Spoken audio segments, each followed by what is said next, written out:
Hello students, welcome to study smart with Pandey sir. Students, आज हम AP की exercise number 5.4 करेंगे।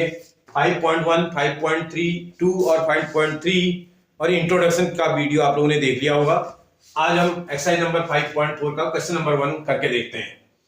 Which term of the AP 121, 117, 113, comma dash dash is first negative term. बोला इसका पहला negative term क्या होगा बोल रहा है। तो एक मिनट क्या करता है भैया, एपी आपको दे रखी है, देख लो। द एपी, जो एपी आपको दे रखी है 121, 117, 113, कॉमा डैश डैश। इस एपी का फर्स्ट टर्म आप आराम से निकाल सकते हो। ए इज इक्वल टू आपको 121 गिवन में दे रखा है। डी आपको कैलकुलेट करना आता है। सेकंड वाले टर्म में से फर्स्ट वाले टर्म को आप माइनस कर देंगे और सॉल्व करने पर -4 आ रहा है। विच टर्म बोल रहा है इसका ना, आपको n कैलकुलेट करना है। n कैलकुलेट करना है तो आपसे बोला है which term of the AP, let the nth term of the AP the first negative term. माना एपी का पहला नेगेटिव टर्म nth टर्म होता, देयरफॉर ये वाला फॉर्मूला आप लगा दोगे यूजिंग nth टर्म बोल रहा आप an is equal to a plus n minus 1 into d. आराम से कैलकुलेट करना। an की प्लेस पर an की वैल्यू आपको पता है? नहीं पता है। Which term of the AP the first negative term बोल रहा है, इसका कौन सा टर्म पहला नेगेटिव टर्म होगा। अब थोड़ा सा समझते हैं भाई। फर्स्ट नेगेटिव टर्म, ये तो nth टर्म का फॉर्मूला होता है। आप थोड़ा ध्यान से देखिएगा बेटा, इसको समझिएगा। जब तक आपको समझ नहीं आएगा ना, मैं तो लिख दूंगा, मेरे को तो पता है। माइनस मेरे से पूछोगे तो मैं तो बोलूंगा which term of the AP first negative term बोल रहा है। For negative, for first negative term, first negative term के लिए जो an की वैल्यू होनी चाहिए दैट इज लेस देन 0 होनी चाहिए। जो an होना चाहिए वो 0 से लेस होना चाहिए। क्यों होना चाहिए भाई? अब आप इस नंबर लाइन पे ध्यान से देखें तो मुझे लगता है जो नंबर लाइन के यहां पर आएगा ना, ये बिल्कुल 0 के जस्ट बगल में, 0 के जस्ट बगल में, that is first negative term होगा। फर्स्ट नेगेटिव टर्म आप समझ रहे हो ना।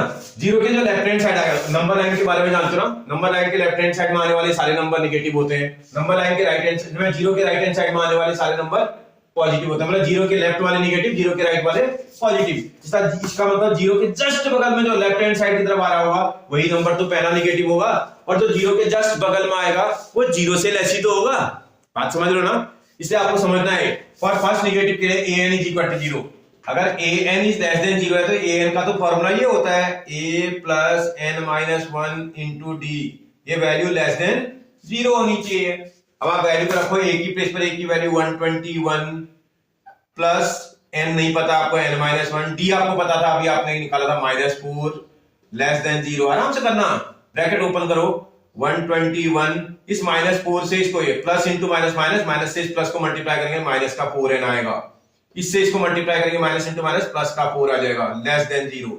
आराम से सॉल्व करना। ये दोनों नंबर एक साथ ऐड हो जाएंगे, ऐड करने पर ये 125 बन जाएगा और माइनस का 4n लेस देन 0। देखो n के टर्म को बेटा पॉजिटिव बना लो, इसको यहां शिफ्ट कर दो 125 लेस देन 4n। भैया अब n की वैल्यू आपको निकालनी है। n को ऐसे रखो, देखो मैंने क्या करा, n की तरफ ओपन पेज लगा हुआ था इसका। n को आप कहीं भी ले जाओगे, देखो ऐसा था, मैं n को इधर से इधर ले जाऊंगा तो तब भी उसकी तरफ ओपन पेज n की तरफ रहेगा। मैंने n इसको लेफ्ट साइड रख दिया, ओपन पेज n की तरफ 125 की तरफ लोग, और उसके तरफ आप 4 को क्रॉस मल्टीप्लाई कर रहे हैं। तो n इज ग्रेटर देन कितना, सॉल्व करने पर ये 3 टाइम्स 1 टाइम्स 1/4 आएगा। n की वैल्यू 31 एंड 1/4 से ग्रेटर आएगी। इसका मतलब n तो होल नंबर होता है, पॉजिटिव इंटीजर। अगर पॉजिटिव इंटीजर हो जाता है तो 31 एंड 1/4 से नेक्स्ट वाला पॉजिटिव इंटीजर क्या होगा, 32 होगा। लिख देंगे therefore 32 term is the first negative term. आपसे पूछ रहा था कौन सा टर्म पहला नेगेटिव टर्म होगा, 31st term first negative term होगा। कई लोगों को लग रहा होगा सर आपने यहाँ इसको क्यों शिफ्ट कर दिया, इसको क्यों नहीं शिफ्ट किया। अगर मैं इसको ऐसा कर देता, ये वाली लाइन को मैं थोड़ा सा आपको समझाऊं, इसको ऐसा कर देता मैं 125 minus 4n is less than 0, ऐसा था क्वेश्चन। अगर मैं इसके इस नंबर को शिफ्ट कर देता है यहाँ, माइनस का 4n is less than 1 minus का 125, ऐसा आ जाता है। ऐसे में आपको जैसे कई बच्चों को लग रहा होगा माइनस से माइनस कैंसिल कर देंगे वो कैंसिल हो जाएगा, ऐसा नहीं होता बेटा। जब भी आप कभी भी निगेटिव साइन इनइक्वालिटी इसको बोलते हैं, किसी भी इनइक्वालिटी में निगेटिव साइन अगर आपको रिमूव करना है तो माइनस साइन से इसको मल्टीप्लाई करना पड़ेगा।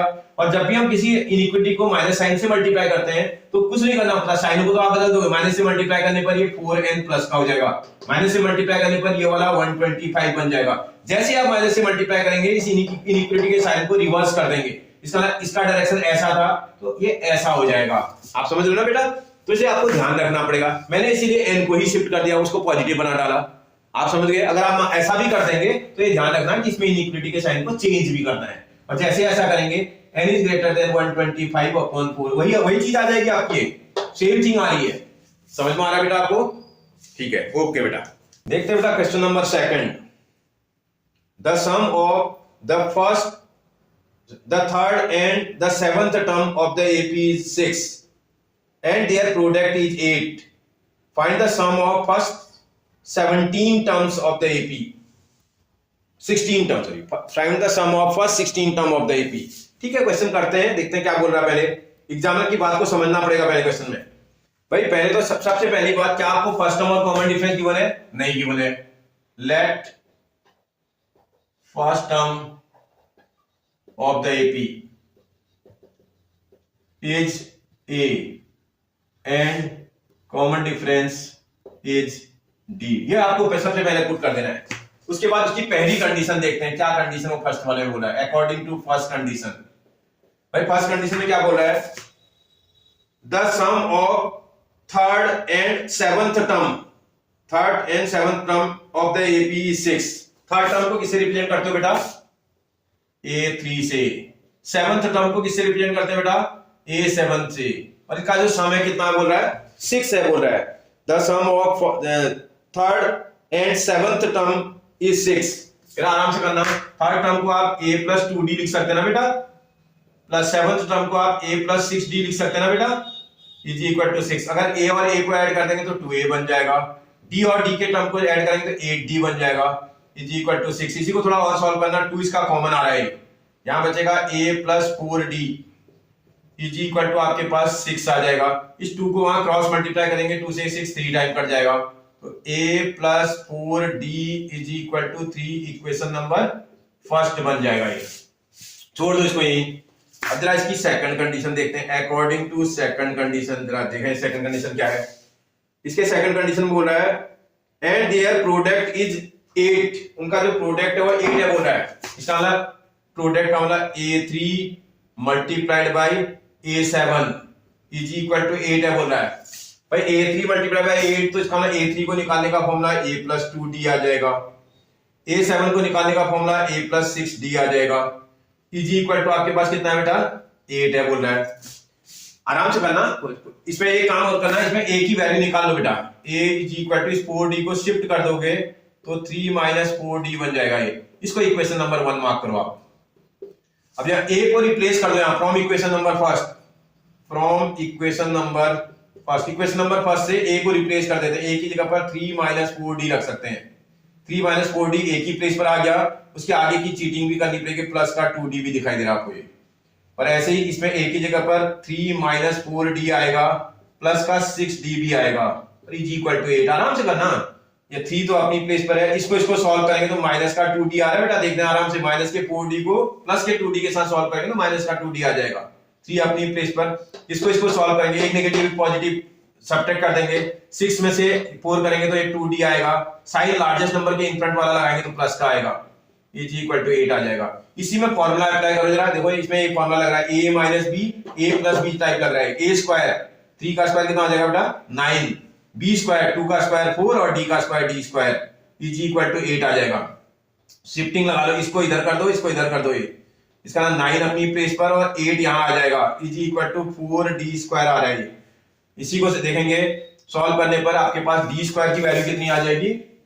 Therefore आप जरा आराम से करना, D² इज इक्वल टू आपके पास यहां 1 आ रहा है और नीचे उसके 4 चला जाएगा, 1/4। तो D की वैल्यू कितनी आ जाएगी बेटा? √1 / 4 आएगा, जो कि प्लस और माइनस साइन के साथ आता है, दैट इज इक्वल टू +- 1/2 आ जाएगा। मतलब D की वैल्यू जो है +- 1/2 आएगी। अब जरा कंडीशन लिखते हैं, if d is equal to 1/2, then a की वैल्यू कितनी आएगी बेटा, फर्स्ट इक्वेशन में रखना पड़ेगा, फर्स्ट इक्वेशन में a निकल आएगा, a is equal to 3 minus 4 into d की प्लेस पर 1/2 बोल रहे हैं, अब इससे 2 टाइम कैंसिल, 3 में से 2 माइनस करेंगे तो 1 आ जाएगा। जब a निकल आएगा d निकल जाएगा, तो आपसे निकालने के लिए क्या बोल रहा है, क्वेश्चन को एक बार पढ़ लेना। बोला है find the sum of first 16 terms, sum of first 16 term, इसका ना S16 निकालने की बात कर रहा है। x16 निकालेंगे कितना हो जाएगा बेटा, x16 इज इक्वल टू वही n/2 16/2 into 2a plus 16 minus 1 into d, आराम से वैल्यूज को रख लेना, दैट इज इक्वल टू, तो 8 हो जाएगा ये 8 ब्रैकेट में 2a की प्लेस पर a की वैल्यू कितनी आई थी बेटा आपके पास, 1 आई थी, प्लस 16 माइनस 1 तो 15 हो जाएगा, इंटू डी की वैल्यू कितनी आई थी आपने, आप प्लस का 1/2 बोल रहे हैं, आराम से सॉल्व करना, अंदर एलसीएम भी ले लेना है, अंदर का एलसीएम ले लोगे तो कितना एलसीएम आ जाएगा इसका, 2 एलसीएम आएगा, 2 2 जा 4 प्लस यहाँ 15 आएगा, इसी को सॉल्व करेंगे, 2 से 4 time cancel, that is equal to, यहाँ 19 आ रहा है, 19 4 जा 76, समझ में आ रहा है बेटा, इतना कर लोगे आप, आपसे आराम से हो जाएगा। ये अभी एक पार्ट हुआ है, अभी ये वाला भी करना पड़ेगा, ये if d is equal to -1/2, क्योंकि d के दो आंसर आ रहे हैं ना इसमें, आपको वैल्यू को सॉल्व करना पड़ेगा, d is equal to 1/8, then उस कंडीशन में a कितना आता है जरा निकाल लेते हैं, a की फिर वैल्यू इक्वेशन नंबर 1 में पुट कर देंगे, 3 - 4 इंटू डी की प्लेस पर आप माइनस का 1/2 बोल रहे हैं, 2 से 2 कैंसिल और माइनस इंटू माइनस प्लस हो जाएगा, ये आप आराम से सॉल्व करें, देखो माइनस इंटू माइनस प्लस हो जाएगा, 3 में से 2 प्लस करेंगे तो 5 आ जाएगा, उसमें a की वैल्यू उस केस में प्लस का 5 आ जाएगी, ऐसा तो देयरफॉर S16 फिर आपको निकालना है, formula 16/2 2a plus 16 minus 1 into D, वही फॉर्मूला फिर से अप्लाई कर देंगे, इससे 8 टाइम कैंसिल हो जाएगा बेटा, that is equal to 8 bracket के अंदर अच्छे से करना, 2 इंटू a की प्लेस पर आपकी वैल्यू कितनी आ रही है बेटा, 5 आई अभी, प्लस 16 माइनस 1 तो 15 हो जाएगा, इंटू डी की प्लेस पर आप माइनस का 1/2 बता रहे हो, आराम से इसको सॉल्व करना,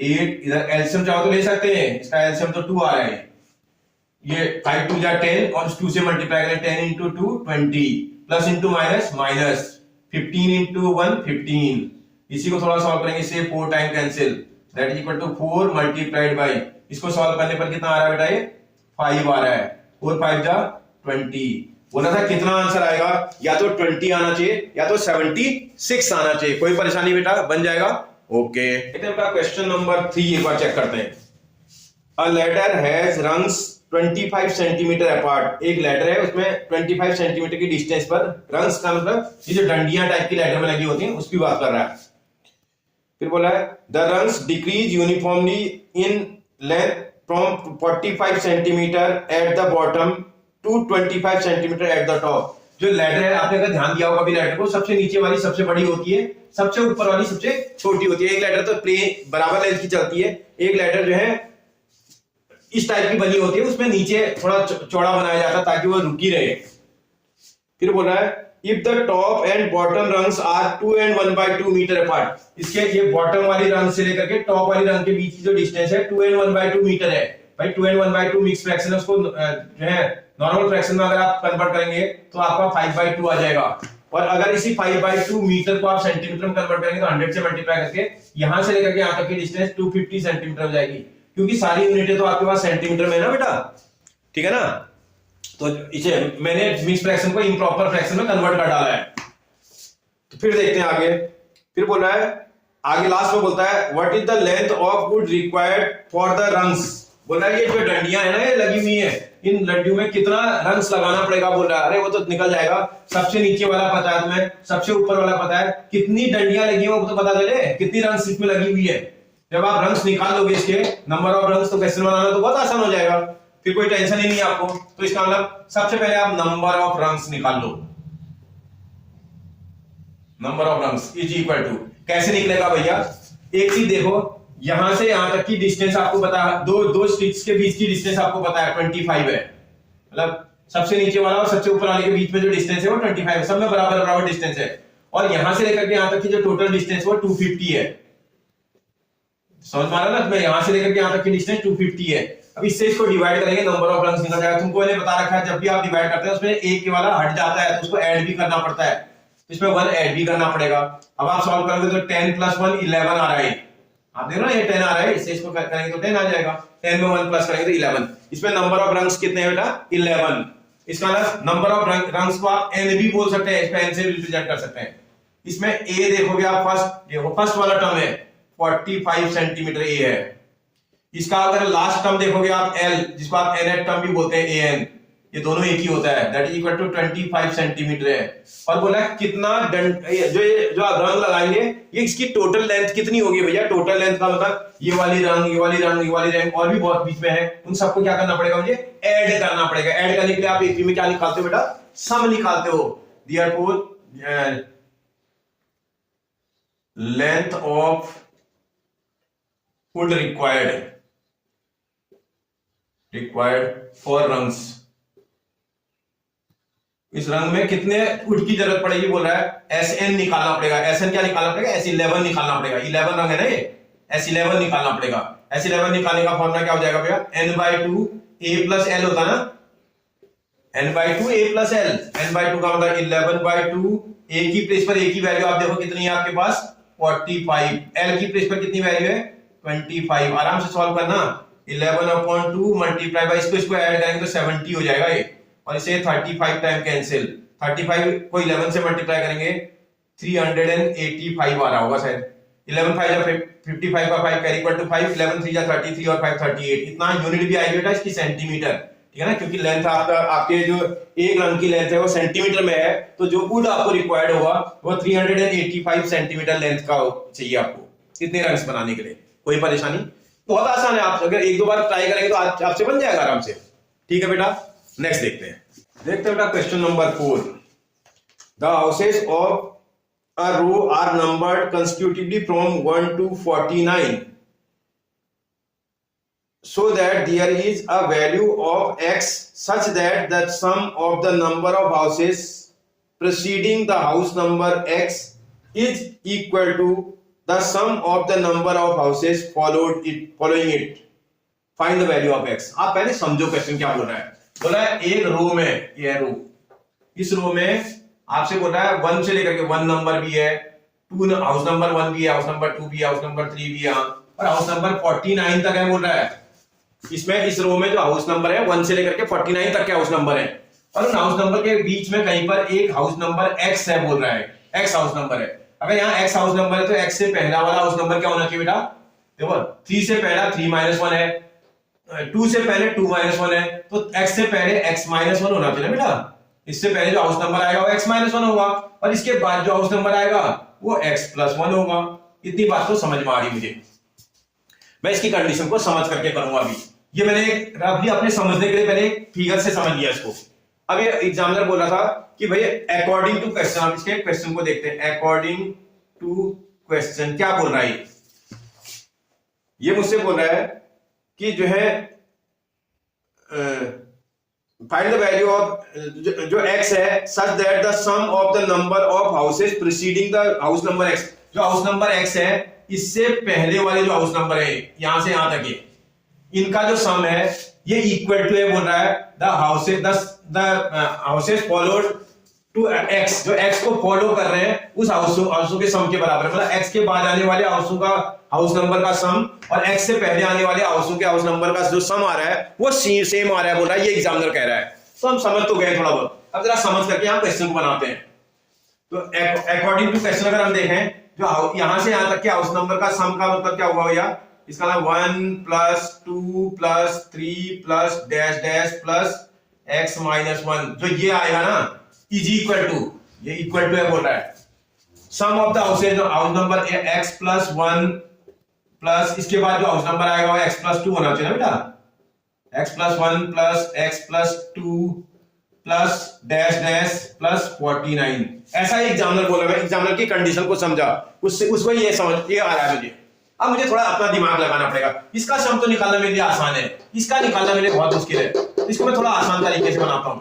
अगर मैं इसको ऐसा लिख दूं, आपका 1 + 2 + 3 + डैश डैश प्लस x - 1, जो ये आ रहा है ना इज इक्वल टू, इसको निकालने के लिए मेरे को अकल लगानी पड़ेगी थोड़ा। ये जैसे ये निकालना है, यहां से यहां तक का सम निकालना जो मेरे लिए बहुत मुश्किल काम है। अगर मैं एक काम लगाऊं, थोड़ा दिमाग लगाऊं इसमें, इस पूरे वाले में से यहां तक का मैं माइनस कर दूं तो यहीं तक का तो सम आएगा ये भाई। इस हाउस नंबर से आगे का सम निकालना है तो ये पूरे हाउस नंबर में से मैं इधर तक का माइनस करूं तो इससे आगे का तो निकलेगा ये। एक्स से आगे के हाउस नंबर का जो सम निकालो बोला था, तो इसका इस पूरे वाले में से मैं इधर तक का अगर माइनस कर दूं तो निकल आएगा। इसका मतलब मेरे को समझ में आ रहा है 1 plus 2 plus dash dash plus 49 में से अगर मैं माइनस कर दूं 1 plus 2 plus 3 plus dash dash plus x को, आप आराम से समझो, पहले क्वेश्चन में समझो पहले भाई। इधर इन पूरे हाउस नंबर में मुझे इतने से आगे के हाउस नंबर का सम निकालना था। अगर मैं इससे पीछे वाले जो हाउस नंबर है, इसके पीछे वाले हाउस नंबर को पूरे में से माइनस कर दूं तो ये आगे वाले का ही तो निकलेगा। बात समझ में आ रही है आपको? तो मुझे लगता है मैंने सही तरीके से किया, आप समझ गए होंगे मुझे लगता है भाई। इतने का निकालना ना, इतने का निकालना बहुत मुश्किल काम है ये, क्योंकि अगर कोई नंबर 1 से स्टार्ट होता है तो इसका सम निकालना बहुत आसान होता है। अब ये नंबर यहां से स्टार्ट हो रहा है तो इसका सम निकालने में दिक्कत करेगा। आपको मैंने 1 से स्टार्ट होने वाले नंबर का सम निकालने का फॉर्मूला बताया था ना, n इंटू एन प्लस 1/2 होता है, तो उस फॉर्मूले को लगाऊंगा फट से बन जाएगा। लेकिन अब इसका सम निकालने में मुझे प्रॉब्लम करेगा ये, तो इसलिए मैंने थोड़ा क्वेश्चन को इजी बनाने के लिए पूरे, क्योंकि इतने का ही सम निकालना था, इस पूरे में से इधर के नंबर का सम अगर मैं माइनस कर दूं तो आगे के नंबर का तो निकलेगा। कोशिश करते हैं इसको, ये देखते हैं अब होगा क्या ये। इसका सम निकालने का फॉर्मूला, मैंने सम का फॉर्मूला एसएन निकालने का, मैं कंसेक्यूटिव नंबर्स का सम निकालने का फॉर्मूला लिखाया था n इंटू एन प्लस 1/2। उसमें नंबर ऑफ टर्म्स आपको बताया, इसमें number of term x minus 1 है, n की जगह पर x माइनस 1 है यहाँ पर, इंटू x माइनस 1 प्लस 1/2। ये लेफ्ट हैंड साइड का तो सम आ जाएगा, इज इक्वल टू 1 से 49 तक के नंबरों का सम निकालना है। तो भैया n इसमें 49 है, इंटू 49 प्लस 1 होगा, डिवाइडेड बाई 2 आना चाहिए, माइनस ये 1 से x तक के नंबरों का अगर सम निकालोगे क्या आ जाएगा बेटा, x आएगा, टोटल नंबर ऑफ टर्म्स इसमें x है, into x plus 1 divided by 2 आ जाएगा। इतना करेक्ट है बेटा? इसमें 1 से 1 कैंसिल हो जाएगा ये। अब इसको सॉल्व करना, ये वाला x माइनस 1/2 आ रहा है, इजी पर वहां भी अगर एलसीएम ले लोगे 2 एलसीएम आ रहा है, यहां आ जाएगा 49 मल्टीप्लाइड बाई 50 माइनस, और इसको सॉल्व करेंगे तो देखो कितना आ रहा है। अगर ब्रैकेट खोल दिया जाए तो x into x x square आ जाएगा, माइनस x आ जाएगा। अब आप देखो 21 2 से 2 कैंसिल हो सकता है, बिल्कुल हो जाएगा। अल्फाबेट के टर्म्स को सेम साइड इस साइड शिफ्ट कर दो, उसको यहां ले आएंगे। अच्छा एक मिनट बेटा, ये यहां मैंने मिस्टेक कर दी है, x से इसको मल्टीप्लाई करते इसमें रॉन्ग कर दिया है। x इंटू एक्स तो आपका एक्स स्क्वायर आएगा, ये x इंटू माइनस का ये माइनस x आना चाहिए, मैंने मिस्टेक कर दी है, ध्यान से करना। ये देखो क्योंकि x इंटू एक्स बचा था ना, x इंटू एक्स स्क्वायर आएगा, x इंटू 1 माइनस का x आएगा। अब आप सॉल्व करो, सारे टर्म्स को यहां शिफ्ट करोगे तो एक्स स्क्वायर, उसके बाद माइनस x, उसको यहां लाएंगे तो माइनस का x स्क्वायर था वो प्लस का x स्क्वायर बन जाएगा, माइनस का x था वो प्लस का x बन जाएगा, is equal to 49 multiply by 50 हो जाएगा। देखो x का निगेटिव टर्म और x का positive term cancel, x square plus x square कितना हो जाएगा बेटा, 2x square, is equal to 49 multiplied by 50। तो हमें तो x स्क्वायर निकालना है, x square is equal to 49 multiplied by 50 divided by 2 से 25 टाइम कैंसिल।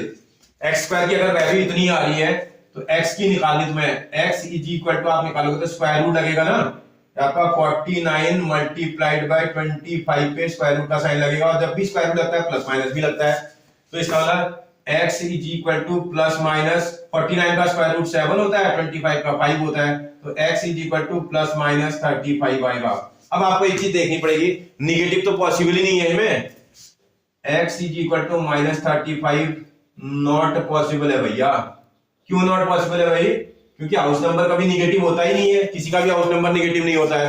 तो इसका मतलब therefore x is equal to 35। बोला था x की वैल्यू निकाल के बताओ कितनी होगी, x की वैल्यू कितनी होनी चाहिए बेटा, 35। बात समझ में आ रही है आपको? क्वेश्चन, क्योंकि ये क्वेश्चन बहुत अच्छे हैं, पेपर एक बात समझ लो बेटा, 99% तो बोर्ड के पेपर में आ ही नहीं सकता है। हाँ, नॉलेज के लिए हमें सीखना है, हमें एक अच्छी नॉलेज होनी चाहिए, उसके लिए हमें सीखना है, लेकिन बोर्ड के पेपर के लिए तो अनफिट है। इतना टफ क्वेश्चन बोर्ड के पेपर में कब आता है? मैं तो कभी नहीं देखा, हम तो जो है 30 ईयर से देख रहा हूं मैं, कभी ऐसा पेपर नहीं आता। पहले आता था शुरुआत में, अब तो बहुत इजी हो गया पेपर, ठीक है ना। इससे बहुत मुश्किल क्वेश्चन एग्जाम में नहीं आता है, ये तो काफी टफ क्वेश्चन है, ठीक है ना बेटा। कर लोगे आप, समझ में आया आपको? आपके अगर समझ में आ गया तो आप बना लोगे, ठीक है बेटा। ओके, नेक्स्ट देखते हैं, नंबर 5 देखते हैं बेटा। A small terrace at a football ground comprises of 15 steps, each of which is 50 meter long and built of solid concrete. जो टेरेस है उसकी लेंथ दे रखी है आपको और वो कंक्रीट से बनी है बोल रहा है. Each step has to rise of 1/4 meter and treated of 1/2 meter. Figure भी बना रखा है सामने आपको दिखाई दे रहा होगा. बोला है आपसे बोला calculate the total volume of concrete used to build the terrace को बनाने में कितना कंक्रीट लगेगा वो निकालो बोला है.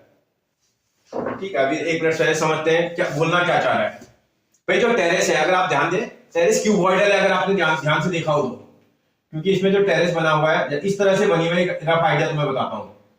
अगली टेरेस कुछ ऐसी है, अगली टेरेस कुछ ऐसी है, आपको थोड़ा समझना पड़ेगा. मैं आपको इतने से ही समझाता हूं. इसमें इसकी लेंथ दे रखी है, ये सामने में दिख रहा है तो स्क्वायर दिख रहा है, स्क्वायर नहीं क्यूबॉइडल है. वैसे में से वो नहीं पाएगी. देखिएगा इसकी लेंथ ब्रेथ और हाइट दे रखी है, इसमें इस क्यूबॉइड की लेंथ ब्रेथ हाइट दे रखी है. तो भैया जो आपके पास वॉल्यूम ऑफ क्या चीज है बेटा ये देख लो. तो क्वेश्चन वाला क्या पूछ रहा है,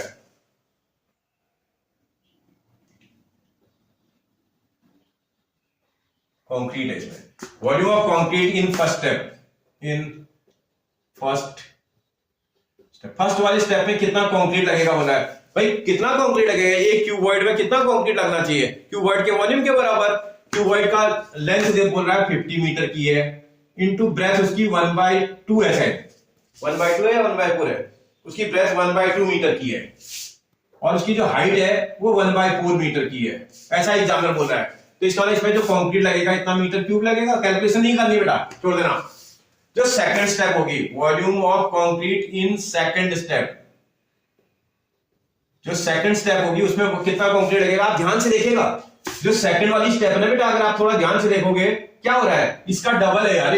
अगर आप ध्यान से देखो इसकी हाइट जितनी है उतनी इसकी हाइट और बढ़ जा रही है, इसका डबल हो जा रहा है.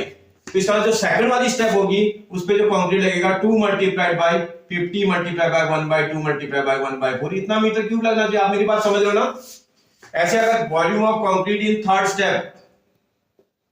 स्टेप अगर थर्ड स्टेप में निकालोगे तो ट्रिपल लगना चाहिए. देखो यहां देख लो, ये देखो इतना, इसको आगे बढ़ा 1 2 3 टाइम लग रहा है.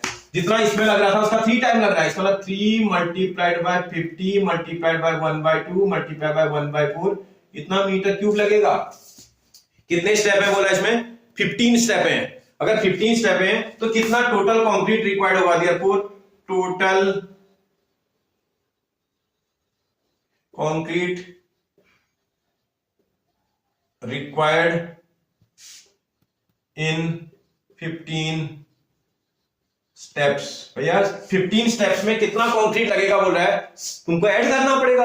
ऐड करने का मतलब देखो मैं तुम्हारे सामने कर रहा हूं. 50 multiply by 1/2 multiply by 1/4 plus 2 multiplied by 50 multiplied by 1/2 multiply by 1/4 plus 3 multiplied by 50 multiply by 1/2 multiply by 1/4 plus up to कितने स्टेप है बेटा, 15 टर्म्स. 15 टर्म्स तक आपको प्लस करना है. या दूसरा स्टेप आप सम निकालते हो, क्या फॉर्मूला होता है भैया, n/2. इसमें 15 स्टेप है तो n की जगह पर 15/2 आ जाएगा इनटू 15 a प्लस l लग जाएगा ना, a की जगह पर a आ जाएगा प्लस l. अभी मैं लगा दूं n/2 a प्लस l, इसका सम निकाल दिया. इसका 15th टर्म निकाल दो ना सीधा. जो 15th टर्म आएगा कितना आएगा, 15 multiplied by 50 multiplied by 1/2 multiplied by 1/4, इतना ही तो आएगा भाई. जब फर्स्ट स्टेप के लिए इतना आ रहा है, सेकंड के लिए इतना आ रहा है, 15 स्टेप के लिए भी तो यही होना चाहिए. जब आप निकाल लोगे ये आ जाएगा. और जब आप करोगे आप that is equal to 15/2 multiplied by a की प्लेस पर a की वैल्यू आपके पास 50 multiplied by 1/2 multiplied by 1/4 plus l की प्लेस पर l की वैल्यू लास्ट टर्म कितना है, 15 multiplied by 50 multiplied by 1/2 multiplied by 1/4. Solve कर लो इसी को बेटा. दैट इज इक्वल टू इसमें 15/2 मल्टीप्लाई बाय, इसमें बहुत सारा कॉमन आ रहा है, 15 multiply by 1/2 multiply by 1/4 common आ रहा है. अंदर कितना बचेगा, यहां 1 बचेगा प्लस यहां कितना बचेगा, 15 बचेगा. बेटा समझ में आ रहा है ना, मैं ये तुमने कॉमन निकाल दिया. तो आपके पास जरा अब सॉल्व करके देख लेना कितना आ रहा है। That is equal to 15 multiply by 2 multiply by 50 multiply by 1/2 multiply by 1/4 multiply by 16। ये 2 2 जा 4 4 4 जा 16। इस 16 से तो ये वाला 16 कैंसिल हो जाएगा। ये कितना बचा 15 into 5 बच रहा है। 15 5 जा 75 और एक जीरो भी आएगा। इतना यूनिट आप देखना मीटर में था तो मीटर क्यूब आएगा। बोला कितना कंक्रीट लगेगा इस पूरे 15 स्टेयर्स को बनाने में। ऐसा टाइप का फुटबॉल ग्राउंड में जो स्टेयर्स है उनको बनाने में, उसमें जो टोटल कंक्रीट लगेगी वो 750 मीटर क्यूब के बराबर लगनी चाहिए। आपको बात समझ में आ रही बेटा? थोड़ा समझ करके बनाने वाले क्वेश्चन है, क्योंकि ये क्वेश्चन कोई फॉर्मूला के साथ साथ थोड़ा ब्रेन भी लग रहा है इसमें, ठीक है ना। मुझे लगता नहीं आएगा, वैसे पता नहीं क्यों ये वाली एक्सरसाइज रख दी। कितने अच्छे एक्सरसाइज हमारे सिलेबस से हटा दी है, जो कि बहुत काम की थी। जो काम आती है वो एक्सरसाइज हटा दी, जो ये बच्चा कहां कर पाएगा इनको इतने आसानी से। और ये पेपर में भी नहीं आएंगे, खाली बेकार में क्वेश्चन दे दिए, ठीक है। चलो आप फिर भी सीख लो, सीखो, काम आएगा। देखो सीखी हुई चीज कभी हमेशा काम आती है। अच्छी चीजें सीखने में कोई प्रॉब्लम नहीं है, ठीक है। कोई परेशानी बेटा अब आपको? आज मेरा एपी वाला एनसीईआरटी सिलेबस खत्म हो गया। एक्स्ट्रा क्वेश्चन मैं भी आपको कराऊंगा, ठीक है ना। एक्स्ट्रा मैं भी आपको कराऊंगा। इसे जो है, अगर आपको ये सारे क्वेश्चन समझ में आ रहे हो और अच्छा लग रहा हो आपको, तो प्लीज शेयर, सब्सक्राइब और लाइक जरूर कर देना। अपने फ्रेंड्स को और अपने रिलेटिव्स को जरूर बता देना, ठीक है ना। उससे मेरा भी मोटिवेशन बढ़ेगा और इसी तरह के मैं इंफॉर्मेटिव वीडियोज आप लोगों के लिए बार बार बना करके लेके आऊंगा, ठीक है। थैंक यू बेटा।